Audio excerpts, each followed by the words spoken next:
Let me further develop this theory of the UMP tests here.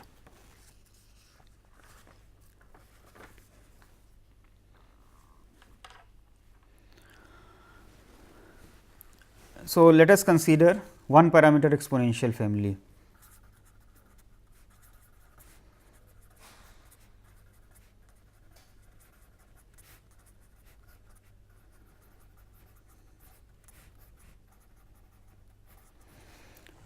So, we are considering the form of the probability mass function or the probability density function as c theta e to the power q theta t x into h x.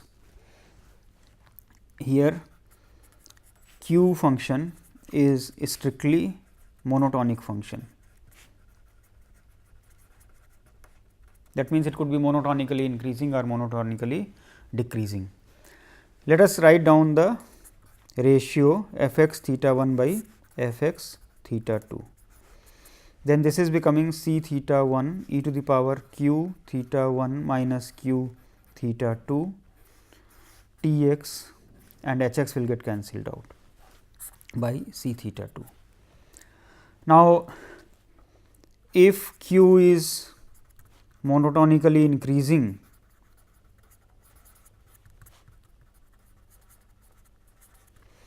then theta 1 greater than theta 2 will imply q theta 1 greater than q theta 2.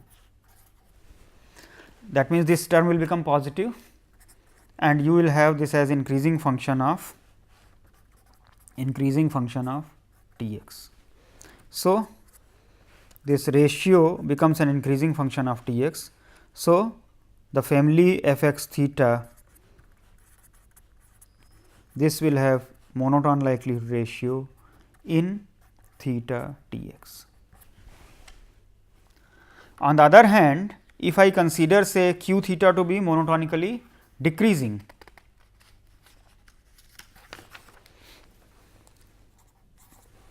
if q theta is monotonically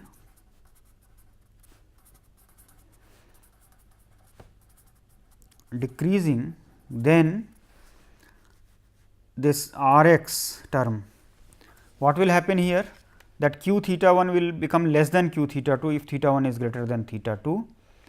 Therefore, this term will become decreasing function of T x, and therefore, monotone likelihood ratio will be in minus T x, decreasing in T x. So, MLR will be in theta and minus T x.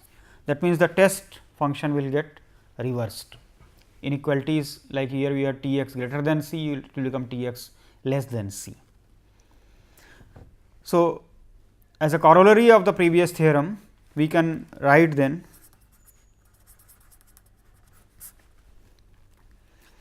let x have a probability density in one parameter exponential family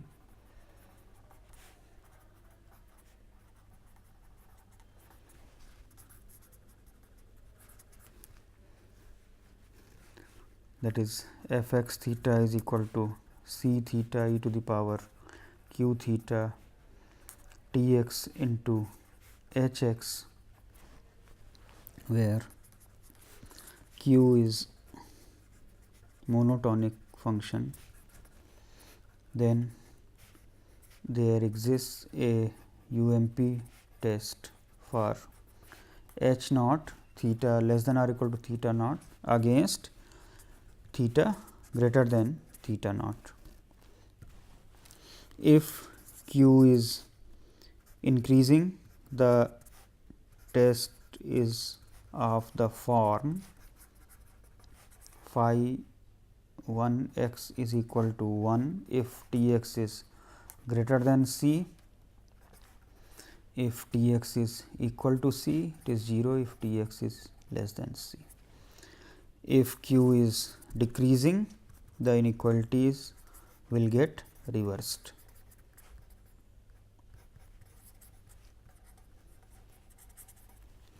And here C and gamma are determined by expectation of theta naught phi 1 x is equal to alpha.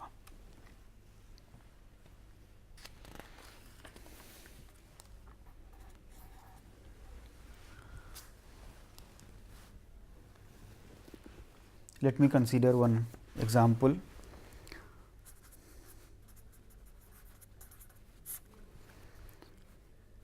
Let x 1, x 2, x n be a random sample from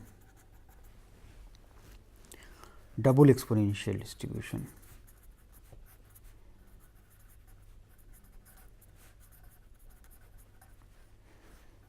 With PDF given by say f x theta is equal to half e to the power minus modulus x by theta and here 1 by 2 theta. Here x is a real number and theta is any theta has to be a positive parameter here. Let us consider say theta is less than or equal to theta naught against theta greater than theta naught. You can easily see that this is a one parameter exponential family and the monotone likelihood ratio here you may consider q theta as equal to minus 1 by theta. So, naturally this is increasing in theta because 1 by theta is decreasing. So, minus 1 by theta is increasing. So, this is a strictly monotone function. So, this suppose I write down the joint distribution of x 1 x 2 x n of x 1 x 2 x n that is equal to 1 by 2 theta to the power n e to the power minus sigma. So, monotone likelihood ratio in theta and sigma x I, this is T x, sigma modulus of x I. Therefore, by an application of this corollary that I mentioned, UMP test for this problem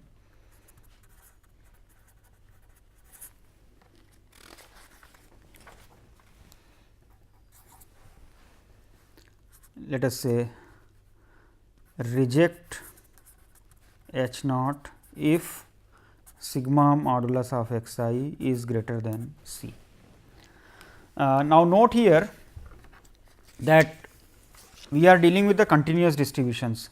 So, I have written this part only, this part will be the rejection region, acceptance region. Now, sigma of modulus x I is equal to C.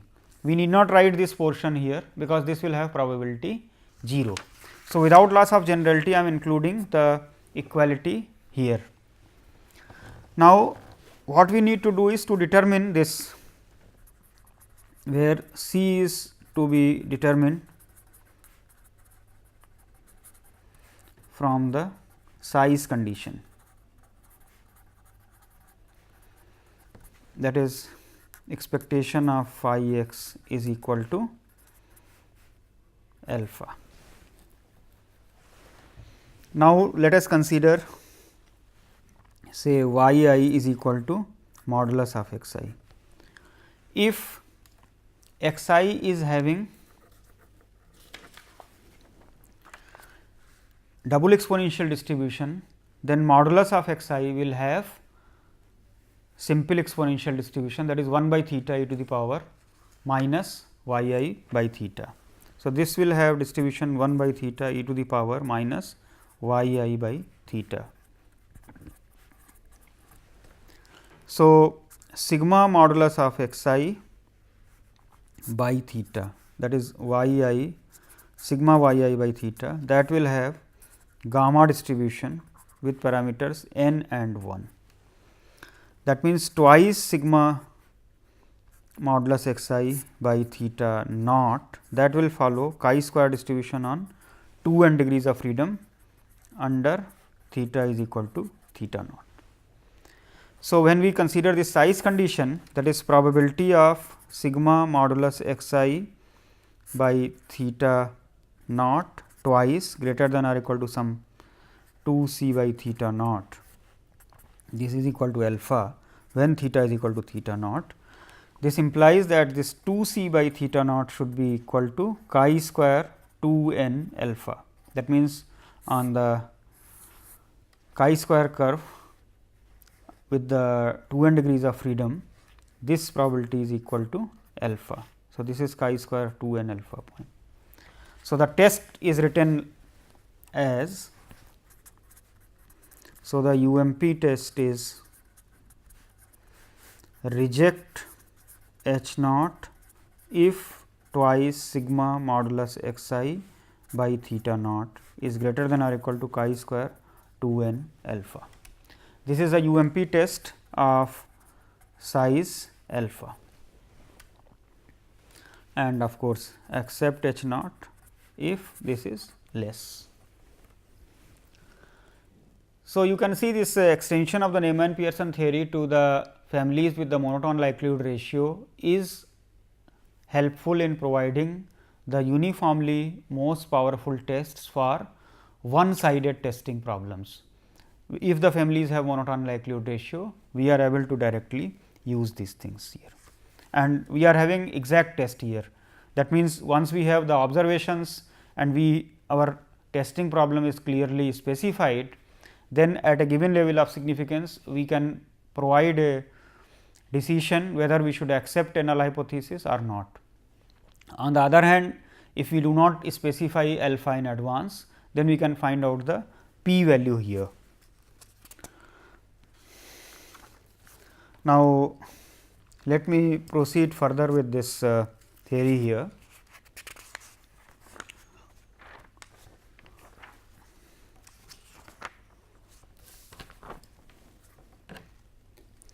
Now, for further extension of this theory of most powerful tests, generalization of the Neyman Pearson fundamental lemma was done.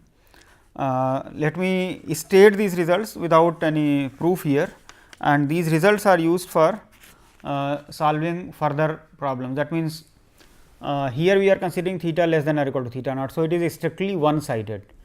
Now, there can be cases where we may have two sided also. For example, if I am considering say a binomial proportion, whether it lies in a range or it is outside a range.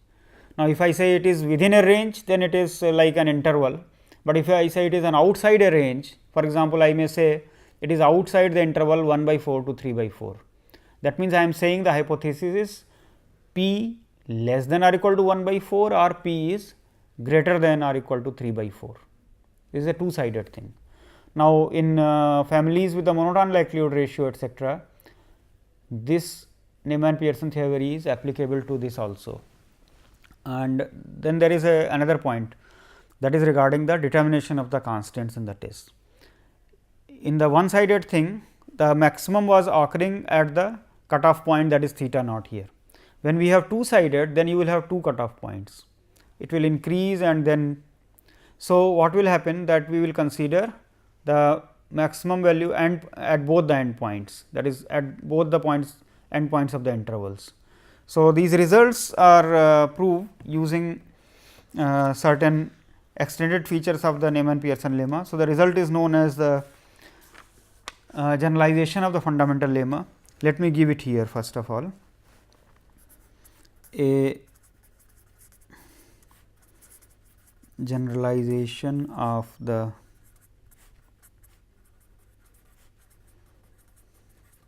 fundamental lemma of Neyman and Pearson.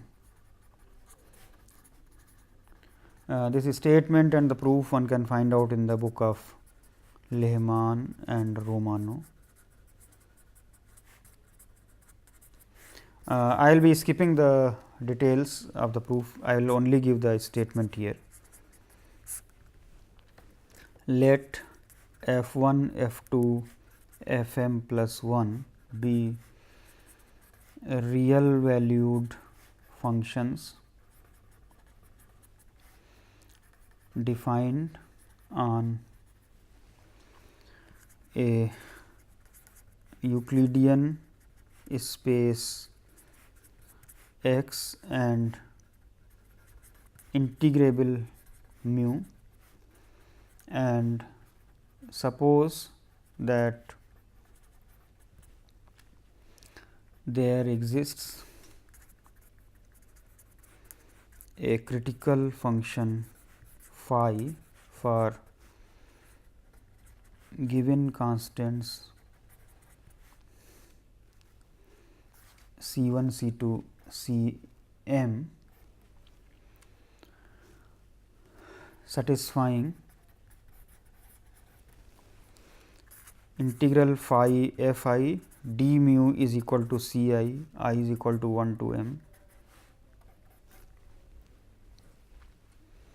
Let us say C is the class of all critical functions phi satisfying 1.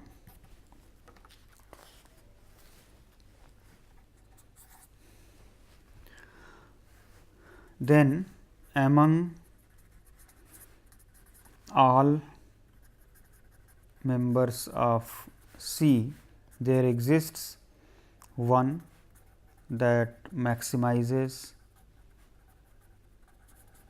integral phi f m plus 1 d mu.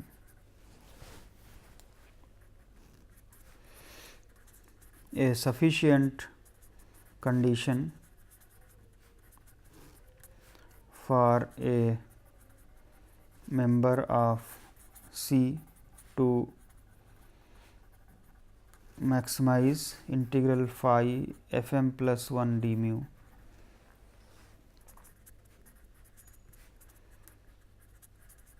is the existence of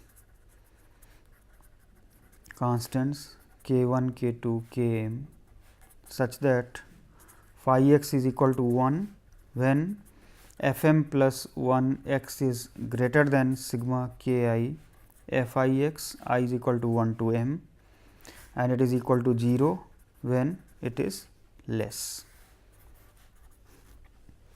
Thirdly, if a member of C satisfies 2 with k 1, k 2, k m greater than or equal to 0, then it maximizes integral phi f m plus 1 d mu. Among all critical functions satisfying phi f I d mu less than or equal to C I for I is equal to 1 to m.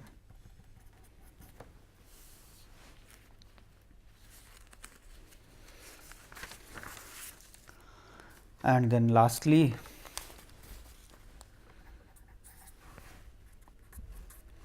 the set m of points in the m dimensional space whose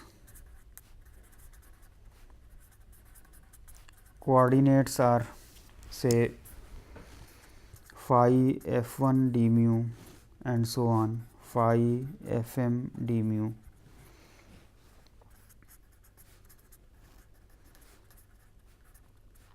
for some critical function phi, this is convex and closed. If C 1, C 2, C m is the inner point of M, then there exist constants K1, K2, Km and a test phi satisfying 1 and 2 and a necessary condition for a member of C to maximize integral phi f m plus 1 d mu is that 2 holds almost everywhere mu. As I mentioned, I will not be giving the proof of these results. One can see the book of Lehmann.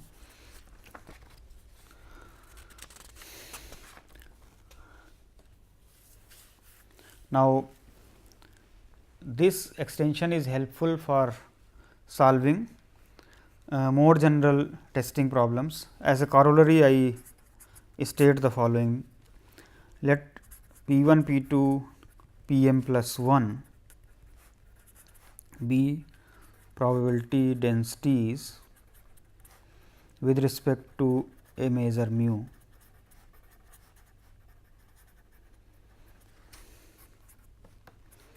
And let 0 less than alpha less than 1. Then there exists a test phi such that expectation of phi x is equal to alpha for I is equal to 1 to m, and expectation of phi x for m plus 1 it is greater than alpha, unless of course p m plus 1 is equal to sigma k I p I almost everywhere.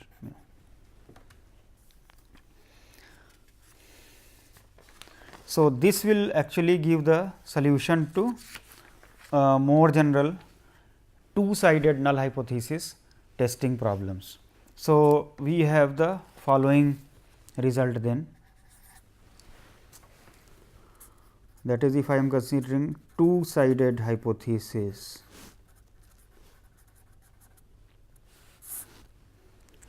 So, we can say that UMP tests also exist for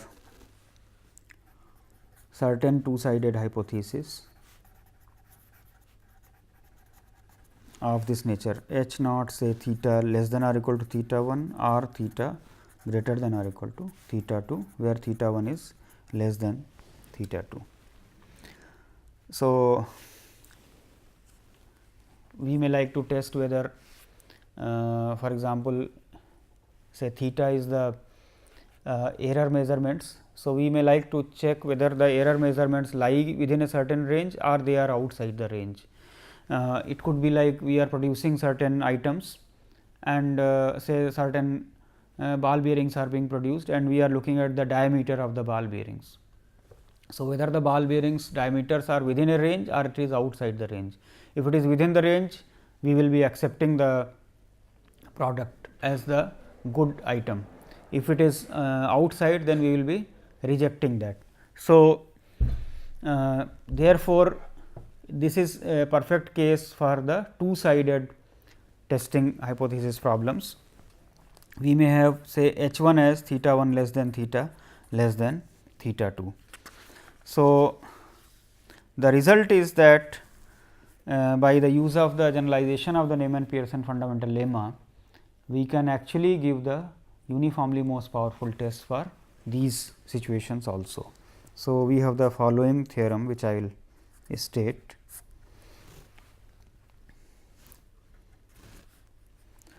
Let x have the probability density function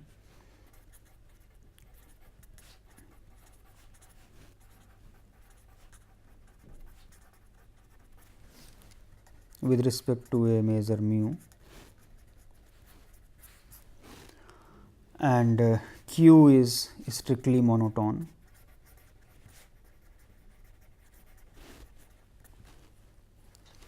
Then for testing theta less than or equal to theta 1 or theta greater than or equal to theta 2, where theta 1 is less than theta 2, against the alternatives theta 1 less than theta 2, there exists a uniformly most powerful test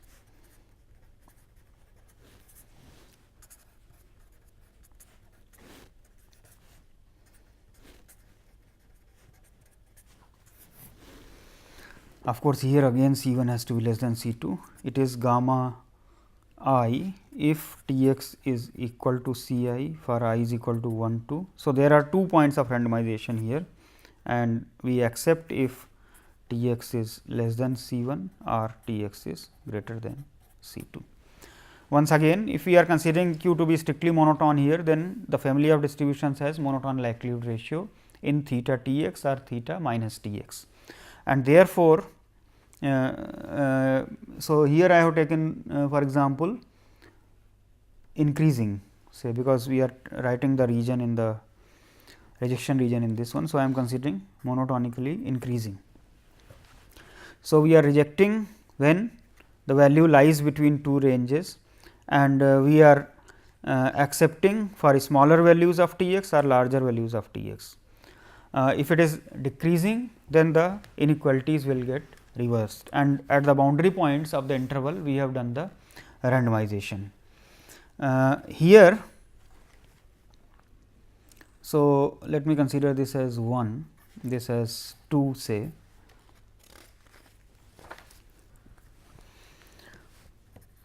where this constant C 1, C 2, gamma 1, gamma 2, they are determined by expectation theta 1 phi x is equal to expectation theta 2 phi x is equal to alpha.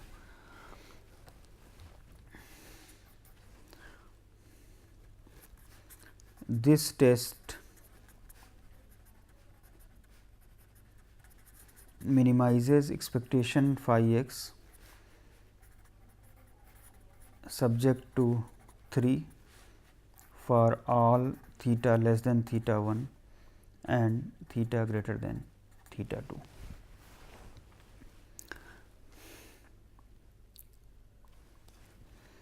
And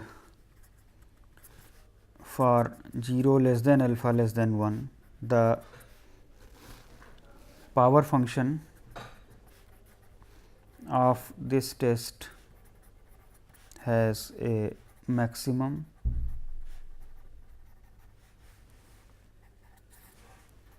at a point theta naught between theta 1 and theta 2 and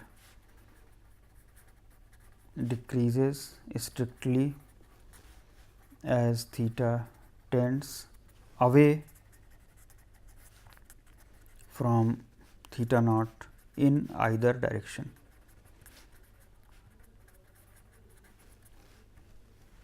Unless of course, there exist two values, say S 1 and S 2, such that probability of T x is equal to S 1 plus probability of T x is equal to S 2 is equal to 1 for all theta. So, here you can see the probability of type 1 error will be maximized in the at the end point, that is at theta 1 and at theta 2, that is why we are fixing that value equal to alpha. So, this is the size condition in the two sided null hypothesis problem. When we have one sided hypothesis problem, then the maximum value is occurring at the cut point, that cutoff point where the null and alternative hypothesis points are changing. But when we have two sided, then we will have 2 points, one is below and one other is above, and at both the points we are having the maximum value of the probability of type 1 error. That value we are fixing as the alpha value. In the next lecture, I will be considering further ramifications of these results, certain applications of this, and we will also consider certain properties of this power function here, which are based on actually the monotone likelihood ratio property. So, basically they are properties of the expectations. I will be discussing it in the next lecture.